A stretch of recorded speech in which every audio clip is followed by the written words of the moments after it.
মাধ্যমিকে এমন ধরনের প্রশ্ন খুবই দেখা যায়। প্রশ্নটা কি আছে, রোধাঙ্কের সংজ্ঞা দাও। এই ঘুমানোর আগে অর্থাৎ জেগে মানুষ যে স্বপ্নটা দেখে ওই স্বপ্নের মাধ্যমে রোধাঙ্কের সংজ্ঞা হয়ে যাবে। কিভাবে হবে? আমরা কি জানি?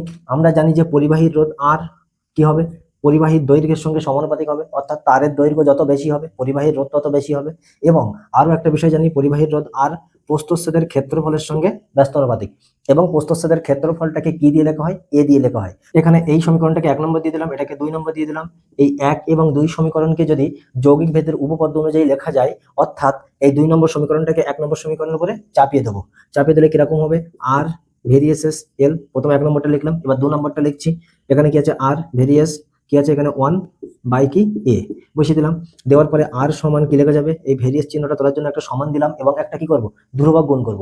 সেই ধ্রুবকটাকে আমি এখানে দিচ্ছি কি? রো ইনটু এল বাই এ। এই রোটাকে বলা হয় কি? পরিবাহীর রোধাঙ্ক। রো একটি অশূন্য ভেদ ধ্রুবক।